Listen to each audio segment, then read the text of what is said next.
예배 자리에 잘 오셨습니다. 주님의 평강이 우리 가운데 함께 하시기를 바랍니다.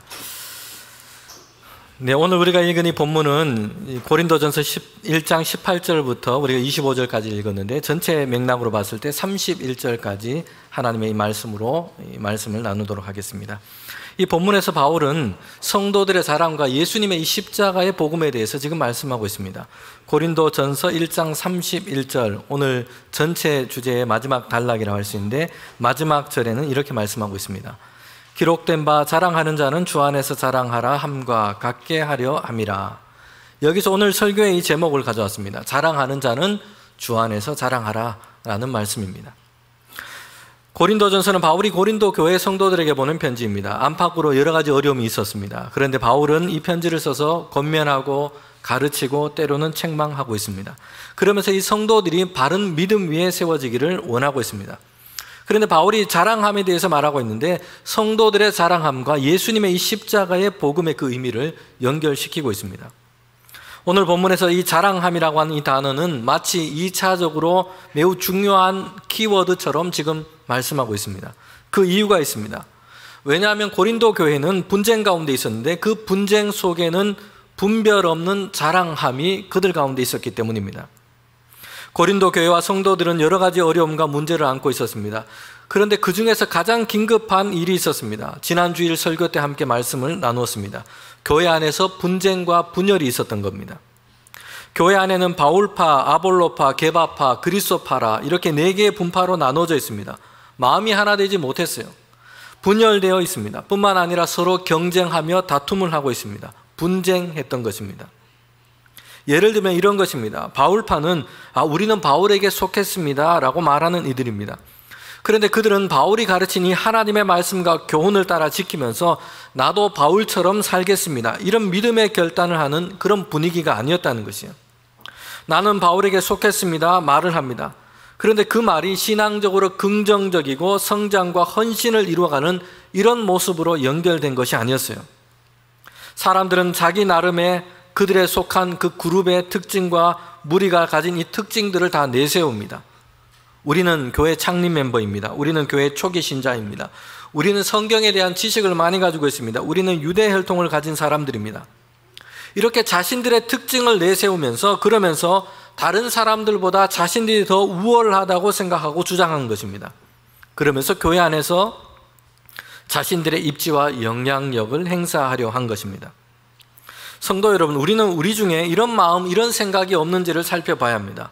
교회 안에서 그래도 내가 남들보다 더 괜찮은 이유, 사람들에게 내가 남들보다 더 존중받아야 하는 이유, 이런 마음과 이런 생각이 우리 가운데 있다면 우리는 하나님의 말씀을 받으면서 이 생각을 다 내려놔야 합니다. 고린도교의 성도들 중에는 분파를 지었고 분쟁하는 그런 모습이 있었습니다. 그런데 그들 사이에는 분별 없이 자기를 내세우는 자랑이 있었던 겁니다. 이렇게 다른 사람들과 비교하면서 배타적인 어떤 자기 우월감에 빠져 있는 것이요, 이것이 분쟁했던 고린도 교회 성도들의 모습이었습니다. 그래서 사도 바울은 그들을 향해서 얘기합니다. 주 안에서 자랑해라 라는 말씀입니다. 성도 여러분, 그런데 우리가 사실 우리 자신과 사람들의 모습을 보면서 자랑하는 것이 매우 본성적이고 일반적인 욕구와 연결되어 있다는 생각을 하게 됩니다. 사람들에게는 본성적으로 인정을 받고 싶어하는 어떤 욕구가 있습니다. 다른 사람들에게 자신의 존재와 그 가치를 인정받고 싶어 하는 것입니다. 심리학자인 메슬로는 사람들이 가지고 있는 이 욕구를 5단계로 구별해 놓았습니다. 처음 초기 단계는 생리적인 욕구입니다. 먹고 자고 입고 이런 욕구들이 생존을 위해서 필요한 욕구입니다. 그런데 이런 욕구들이 다 충족이 되고 어느 정도 충족이 되고 나면 사람들에게는 더 높은 차원의 욕구들이 있습니다. 애정, 정서적인 소속감, 존경, 자아실현이라는 이런 욕구들입니다. 이처럼 고차원적인 어떤 욕구로 올라갈수록 사람들과의 관계 안에서 자신의 존재감과 가치를 실현하고 인정받고 싶어하는 이런 욕구들이 있는 것입니다. 이런 욕구를 채우기 위해서 사람들은 때로는 자신의 장점이나 잘한 것을 드러내 보이기도 합니다. 자랑을 통해서 인정을 받을 수 있기 때문입니다. 이렇게 해서 정서적으로 어떤 행복감, 만족감을 느끼기도 합니다. 그런데 반대로 이게 잘 안 될 때는 실망하거나 마음에 속상함이 들기도 합니다. 자존감이 낮아지고 우울하고 삶의 무의미를 그렇게 느끼기도 하는 것입니다. 교회 생활을 잘하고 있던 성도님 한 분이 있는데요. 이분이 골프를 배우기 시작했는데 너무 재밌고 좋았어요. 골프에 그냥 푹 빠지게 됩니다. 골프를 처음 시작해서 너무 좋아하시는 분들은 시골의 고향집을 방문했는데 벼가 푸르르게 자라고 있는 것을 보면서도 골프 생각이 난다고 합니다. 벼가 이렇게 푸르게 잔디밭처럼 되어 있기 때문에 그런 생각이 든다고 합니다. 이 성도가 이 정도였어요. 골프가 너무 재밌는데 공휴일만 가는 것이 만족이 잘 안 됩니다. 그래서 해서는 안 된 일을 하고 말았어요. 가족들과 또 교구 목사님 또 우리 주변의 교우들한테 출장을 간다고 얘기하고는 주일 때 골프를 치러 간 겁니다. 이렇게 했으면 하나님께서 뭔가 좀 이렇게 조치를 좀 취하시고 뭔가 좀 이렇게 벌을 주시고 이렇게 하면 될 것 같은데, 비가 오거나 뭐 날씨가 안 좋거나 이렇게 하면 좋을 것 같은데 반대였습니다. 그날따라 막 하늘은 높고 바람은 좋고 날씨는 너무 좋아서 골프 치기 딱 좋았습니다. 처음에는 주일 예배 안 가고 골프장에 온 것이 마음이 쓰이고 불편했습니다. 그런데 필드에 나가서 이제 골프 채를 잡으니까 푸른 초장 실만한 물가로 인도하시는도다. 기분이 너무 좋은 거예요. 그리고 그날따라 몸도 좋고 컨디션이 좋아서 이제 멋지게 스윙을 했습니다. 첫 번째 이 스윙을 했는데 여러분, 이 공이 그렇게 멀리 떨어져 있는 뭐 350야드 이상 떨어져 있는 그 첫 번째 이 홀 깃대를 향해서 날아가더니 단번에 홀컵에 들어갔습니다. 홀인원이라고 얘기를 하죠. 첫 타에 벌써 이 한 번에 그렇게 들어가 버린 겁니다. 생애 처음으로, 그것도 그렇게 먼 거리를 최고의 홀인원을 했던 것입니다. 너무 기뻐서 막 손을 들고 그렇게 뛰며 즐거워했습니다. 그렇게 거짓말까지 하고 주일에 골프를 쳤는데 아무 일이 일어나지 않고 즐겁게 골프를 치고 다 돌아왔어요. 그런데 그때부터 마음이 답답해지기 시작했습니다. 견딜 수가 없는 것이요. 생애 최초로 처음으로 최고의 홀인원을 했습니다. 프로 선수들도 잘 못하는 이 홀인원을 했는데 주변 사람들에게 자랑을 할 수 없는 거예요. 주일에 교회도 안 갔고 거짓말을 했고 출장 간다 했고 골프장에 갔으니까 가족들한테도 주변 사람들한테도 이 대단한 홀인원에 대해서 얘기를 못하는 겁니다. 그래서 마음이 답답하고 괴롭습니다. 자랑을 해야 하는데 자랑을 못하니 속병이 났다는 이야기입니다. 여러분, 이처럼 자랑하고 인정받고 싶어하는 것은 사람들의 어떤 본성적인 욕구입니다. 고린도 교회 안에 분쟁 속에서 분별 없는 자랑함이 있었습니다. 그런데 이런 모습은 고린도라고 하는 이 도시 문화 속에서 있었어요. 사람들의 모습 속에 흔하게 보여졌던 그런 모습이었던 겁니다. 자랑하는 내용은 다 다를 수 있습니다. 그런데 사람들이 서로 자신이 가지고 있는 소유, 지위, 신분을 자랑하면서 경쟁적으로 자신의 어떤 존재감을 드러내고자 한 것입니다. 당시 고린도에서 사람들이 자랑했던 것이 있는데요, 바울의 오늘 말씀 속에 논쟁적으로 말씀하고 있는 이 부분에 그들이 자신의 존재감을 드러내며 자랑했던 대표적인 것 두 가지가 있습니다. 그것은 지혜, 지식이었고요, 혈통적인 신분이었습니다. 고린도는 세계 역사에서 두 개의 중요한 문화의 영향 아래에 있었습니다. 먼저는 그리스 헬라 문화 위에서 번성했던 도시였어요. 그리고 그 이후에는 이 지역이 로마의 지배를 당하게 됩니다. 고린도는 전쟁에서 패배해서 완전히 폐허가 되었어요. 그런데 로마에 의해서 다시 거대하고 번성한 도시로 그렇게 다시 재건된 겁니다. 그러게 고린도라고 하는 이 도시는 헬라의 영향 아래에서 어떤 문화적인 영향 아래에 있었습니다. 철학과 지혜를 매우 중요하게 생각했고 존중했습니다. 논중하고 변론하는 말을 하고 이런 말 잘하는 사람들이 크게 여겨졌습니다. 지혜와 지식에 뛰어난 사람들이 존중받고 인기가 많았어요. 요즘 연예인처럼 그렇게 사람들이 생각하고 존중하고 주목했던 겁니다. 이러다 보니 거기에 그치지 않고 사람들 중에는 다른 사람의 관심과 주목을 더 받기 위해서 현란한 말재주를 가지고 논쟁하기를 즐거워하는 사람도 있고요, 기이한 행동과 말로 마치 무엇인가 자신에게는 독창적인 지혜가 있는 것처럼 이런 행세를 하는 사람들도 있었던 겁니다. 요즘 사람들이 유튜브를 많이 시청합니다. 유튜버로 활동하는 사람들도 많죠. 구독자를 많이 가진 사람은 대단히 큰 수입을 얻는다고 합니다. 그러다 보니 유튜버로 활동하는 사람들 중에는 더 많은 관심을 끌 수 있기 위해서 영상을 만드는데 자극적인 이슈를 막 만들기도 하고요, 사실이 아닌 거짓말을 쏟아내기도 합니다. 과장하거나 왜곡하는 일도 많습니다. 어떻게든 사람들에게 구독과 좋아요를 얻어야 되기 때문에 지금 이런 일이 일어나고 있는 겁니다. 성경 시대에도 비슷한 일들이 있었습니다. 헬라 문화 안에서 지혜와 지식에 대한 애정이 있었고, 그렇게 보이는 사람, 지혜와 지식을 가진 것처럼 보이는 사람은 사람들이 주목했습니다. 그러니 현란한 말과 기교를 부리고 기이한 행동을 하면서 자신이 마치 지혜와 지식이 있는 것처럼 이렇게 행동하는 이들도 나타나기 시작한 겁니다. 또한 고린도는 로마 제국 아래서 다시 번성한 도시였습니다. 로마 시민이냐, 상업과 무역을 통해서 부를 얻었느냐, 자유민이냐, 이런 신분 그리고 그의 권한, 이것을 가지고 사람들의 어떤 존재감을 나타내는 그런 시대였던 것입니다. 또 한편에서는 도시 안에는 이주해온 유대인들이 많이 거주했습니다. 유대인들은 그들만의 자랑이 있었어요. 유대 혈통을 자랑하면서 우리는 하나님의 선민이다, 하나님의 백성이다, 자신들의 혈통을 자랑한 것입니다. 성도 여러분, 오늘도 그렇습니다. 무엇인가를 자랑하고 이를 통해서 사람들의 어떤 주목과 인정을 받으려는 모습들이 있습니다. 때로는 이것이 과도해서 사회 안에 부정적인 모습으로 나타나기도 합니다. 최근 조사에 따르면 우리나라는 전 세계적으로 명품 소비의 1위입니다. 작년에 우리나라 명품 소비액은 약 20조 9천억에 해당된다 합니다. 1인당으로 계산하면 40만 원이 넘습니다. 1인당 명품 소비액을 계산했을 때 미국은 한 34만 원 정도였고, 작년의 기준입니다. 중국은 7만 원 정도였습니다. 우리나라가 1등을 한 겁니다. 명품 소비가 많아진 것은 예전에 비해서 우리나라가 잘 살게 되었고 경제적인 여유가 갖게 된 이유가 있습니다. 그럼에도 부정할 수 없는 사실이 있습니다.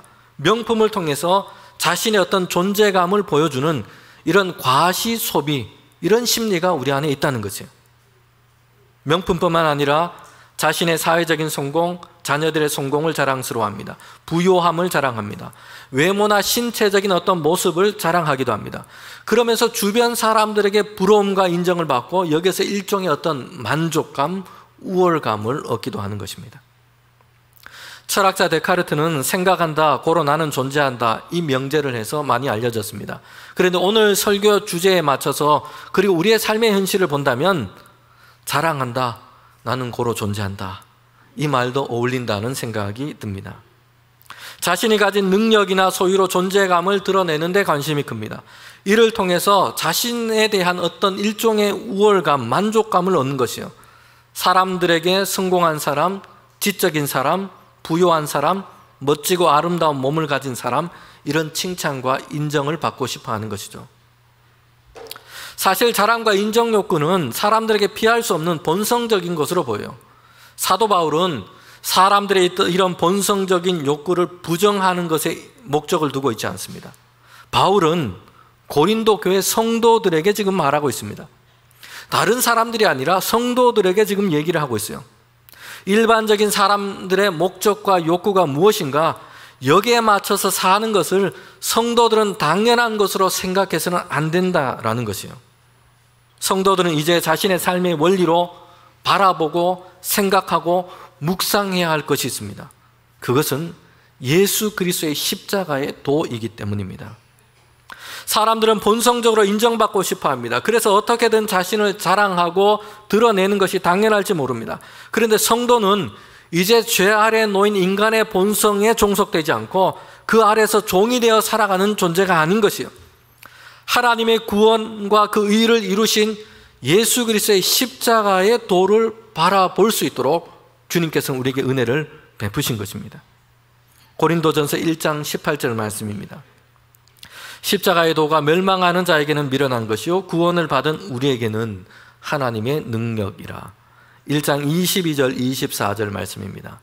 유대인들은 표적을 구하고 헬라인은 지혜를 찾으나 우리는 십자가에 못 박힌 그리스도를 전하니 유대인들에게는 꺼리끼는 것이요 이방인에게는 미련한 것이로되 오직 부르심을 받은 자들에게는 유대인이나 헬라인이나 그리스도는 하나님의 능력이요 하나님의 지혜라. 아멘. 지금 유대인이냐 헬라인이냐 그가 태어난 신분과 혈통이 어떠냐 이것이 아니라 오직 예수 그리스도 안에서 그 구원의 은혜로 부르심을 받은 자들에게는 다른 능력, 다른 지혜가 있다는 것이요. 하나님의 능력과 지혜가 있는데 그것은 예수 그리스도의 십자가인 것입니다. 예수 그리스도 안에서 하나님의 구원의 이 복음을 믿게 된 자는 그에게는 다른 능력과 지혜가 있습니다. 헬라인들은 사람의 지혜와 논리와 말재주를 중요하게 생각하고 이것을 능력이라고 생각합니다. 유대인들은 눈에 보이는 놀라운 기적, 신비한 현상, 사람들의 어떤 행동, 종교적인 행사, 이것을 구하고 있어요. 그런데 하나님께서 이루신 그 구원은 사람들의 지식과 말재주로 된 것이 아닙니다. 사람들이 만든 종교적인 절차와 행위로 된 것이 아니에요. 하나님의 아들 독생자 예수 그리스도께서 고난의 십자가를 지시고 보혈을 흘리심으로 이루신 것입니다. 모든 사람의 죄를 대신하신 십자가요, 죽기까지 순종하셔서 하나님의 의를 이루신 십자가입니다. 이 예수님의 십자가가 세상과 사람을 구원하는 하나님의 능력과 지혜인 것입니다. 사람의 지혜는 측량할 수 없는 하나님의 지혜요, 사람의 능력으로는 이룰 수 없고 감당할 수 없는 하나님의 능력인 것입니다. 저는 시력이 상당히 좋지 못합니다. 안경을 벗으면 거의 잘 안 보입니다. 여러분이 여기 앉아 계시다는 것만 알지, 형체만 알지 그 내용을 전혀 보지를 못합니다. 그래서 불편할 때가 많습니다. 그런데 안경을 쓰면 시력 교정이 잘 됩니다. 설교 원고 글자 포인트가 제가 9로 쓰는데 아직까지 별로 불편함 없이 잘 보고 있습니다. 안경을 통해서, 렌즈를 통해서 좋지 못한 시력이 교정이 되는 것입니다. 이처럼 바울은 성도들에게 예수 그리스도의 이 십자가의 렌즈를 통해서 시력을 교정하고 자기됨을 보라고 성도들에게 말하고 있습니다. 시력 교정을 안 했을 때는 세상 사람들처럼 자기 자랑에 빠져 있습니다. 자기를 내세우는 일에 바쁩니다.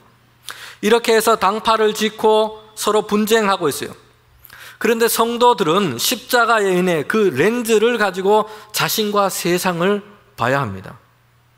예수님의 십자가의 은혜 아래 서면 우리에게 분명해집니다. 내가 잘해서 구원을 얻고 하나님의 자녀가 된 것이 아니에요.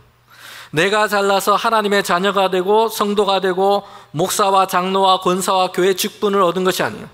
예수님께서 우리를 대신하여 주셔서, 더 정확하게 말하면 죄와 실수와 허물투성이인 우리를 위하여 예수님께서 십자가를 지셨기 때문입니다.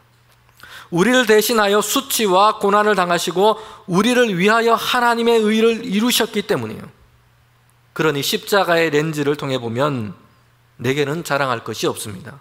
모든 것이 하나님께서 그 은혜를 따라 이루시고 내게 선물로 허락해 주신 것뿐입니다. 여러분, 누가복음 18장에 보면 바리새인과 세리가 기도하는 그 이야기를 예수님께서 비유로 말씀하셨습니다. 유대인들은 정해놓은 시간에 성전에 올라가서 기도를 합니다. 성전에 올라가서 기도를 하고 있는데 이 비유 이야기를 시작하면서 예수님께서 이렇게 말씀하세요. 누가복음 18장 9절 말씀입니다. 또 자기를 의롭다고 믿고 다른 사람을 멸시하는 자에게 이 비유로 말씀하시되, 지금 이 비유를 특별히 들어야 할 사람, 귀담아 들어야 할 사람이 있다는 것이죠. 자신은 의롭다 여기고 뿐만 아니라 다른 사람들은 의롭지 못하다고 멸시하는 사람이에요. 이 비유에 등장하는 바리새인의 전형적인 모습이기도 합니다. 이제 바리새인이 성전에 올라가서 기도를 하는데요, 기도를 하는데 이렇게 기도를 하는 것입니다. 먼저 서서 따로 떨어져서 기도를 합니다. 다른 사람들과 섞여 있지 않고 자신을 따로 분리해서 그렇게 따로 서서 기도를 하는 것이요. 자신은 좀 더 구별해서 특별한 사람으로 구별해 쓴 것이죠. 그리고 기도를 하는 것입니다. 나는 토색하거나 불의를 행하는 자와 같지 않았습니다. 나는 가늠하는 자와 같지 않습니다. 나는 저 세리와 같지 않은 것을 감사합니다. 나는 일에 2번씩 금식하고 소득의 11조를 드립니다. 지금 바리새인이 기도로 뭘 얘기를 하고 있습니까? 지금 자신을 내세우며 자기를 자랑하는 것입니다. 하나님 앞에서 자기를 내세우는 것입니다. 이러니 나는 괜찮은 사람이고 다른 사람들은 안 되고 하나님께서 나 같은 사람을 마땅히 인정해 주셔야 한다, 이렇게 하고 있는 것입니다. 그런데 옆에서 기도하는 세리는 어떻게 기도를 하냐면요, 멀리 서서, 바리새인은 따로 서서 기도했는데 세리는 멀리 서서 기도합니다. 자신의 연약함을 알고 있는 것입니다. 눈을 들어 하늘을 쳐다보지 못하고 가슴을 치면서 기도합니다. 하나님 나를 불쌍히 여겨 주십시오. 나는 죄인입니다. 그런데 이 비유의 이야기의 끝은 이렇습니다. 바리새인이 아니고 세리가 하나님의 의롭다 하심을 받습니다. 그리고 자기를 높이는 자는 낮아지고 자기를 낮추는 자는 하나님께서 높이시리라 주님께서 말씀하세요. 십자가의 렌즈를 통해서 보면 우리는 자랑할 것이 없어요. 하나님께서는 죄와 허물 투성이인 우리에게 은혜를 베푸신 것입니다. 우리에게 예수 그리스도의 십자가의 은혜로 하나님의 자녀로 구원받은 성도로 삼으셨기 때문입니다. 우리는 이 하나님의 은혜의 역사 안에 가운데 있을 뿐입니다. 우리가 행한 것, 우리 육신에 속한 것은 자랑할 것이 아무것도 없는 것이에요. 사람들은 강하고 대단하고 출중하고 이런 것을 자랑합니다. 그리고 약함을 감춥니다. 그런데 십자가를 경험한 사람, 십자가의 렌즈를 통해서 자신을 본 사람은 반전이 생깁니다. 오히려 나의 약한 것을 통해서 하나님의 은혜와 능력을 자랑할 수 있다는 것입니다. 고린도 교회 성도들은 서로 분쟁하면서 자기 자랑하는 모습이 있었습니다. 사실 그런데 고린도 교회 성도들은 당시 세상의 기준으로 보면 그리 대단한 사람들이 많지 않았어요. 유대인의 회당장 중에 회심한 성도, 하급 관리들, 상인들 이 정도가 있을 뿐이고 대부분 그들은 지식이나 신분이나 사회적으로 대단히 인정받는 사람들, 이런 사람들이 아니었던 것이요. 바울은 고린도 교회 성도들에게 말합니다. 이제 그리스도 밖에 있는 사람들처럼 자기 자랑에 서로 경쟁하지 말고 그리스도의 십자가의 말씀 앞에 서라는 것입니다. 그리고 그들에게 이렇게 얘기합니다. 자기 자랑으로 과대 포장된 것을 다 벗겨버리면서 정직하게 그들을 향해서 얘기하는 것이요. 고린도전서 1장 26절 말씀입니다. 형제들아 너희의 부르심을 보라. 육체를 따라 지혜로운 자가 많지 아니하고 능한 자가 많지 아니하며 문벌이 좋은 자가 많지 아니하도다. 이것이 고린도 교회 성도들의 실제적인 모습이요. 지혜로도 능력으로도 사회적인 신분으로도 자랑할 것이 크게 없다는 이야기입니다. 그런데 하나님께서는 그들을 은혜로 택하시고 성도로 부르셨습니다. 세상에는 그들보다 지혜가 더 많은 사람들이 있고요, 능력과 신분이 좋은 사람들도 얼마든지 있습니다. 그런데 하나님께서는 연약하고 부족한 그들을 택하셨고 먼저 택하셨고 하나님의 백성이요 그리스도의 성도로 삼으신 것이에요. 이를 통해서 어떤 일이 일어나기를 원하십니까? 하나님께서는 어떤 일을 지금 그들을 통해서 행하시는 겁니까? 고린도전서 1장 27절부터 29절 말씀입니다. 제가 읽도록 하겠습니다. 그러나 하나님께서 세상에 미련한 것을 택하사 지혜 있는 자를 부끄럽게 하시고 세상에 약한 것을 택하사 강한 것을 부끄럽게 하려 하시고 하나님께서 세상에 천한 것들과 멸시받는 것들과 없는 것들을 택하사 있는 것을 폐하려 하시나니 이런 아무 육체도 하나님 앞에서 자랑하지 못하게 하려 하심이라. 아멘. 고린도 교회 성도들의 부르심을 통해서 하나님께서 이렇게 행하시겠다는 것이에요. 약한 자, 부족한 자, 멸시받는 자를 버리신 것이 아니라 오히려 그들을 먼저 택하신 것입니다. 여기서 멸시받는 자라는 이 원어의 뜻은 아무것도 아닌 것으로 여겨지다라는 뜻이에요. nothing, 아무것도 아닌 것으로 여겨지다라는 뜻입니다. 그리고 성경에 보면 헬라어로 완료 시제를 쓰고 있습니다. 이 완료 시제는 과거로부터 지금까지 계속된다라는 것을 뜻하는 것입니다. 그러니 사람들에게 한 번 멸시를 받은 것이 아니고요, 과거로부터 지금까지 세상과 사람들 사이에서 계속해서 멸시를 받고 있는 자라는 뜻이에요. 하나님은 이처럼 약한 자, 부족한 자, 아무것도 아닌 것처럼 멸시를 받는 자, 이런 자들을 버리신 것이 아니라 오히려 그들을 먼저 택하셔서 하나님의 자녀로 삼으신 것입니다.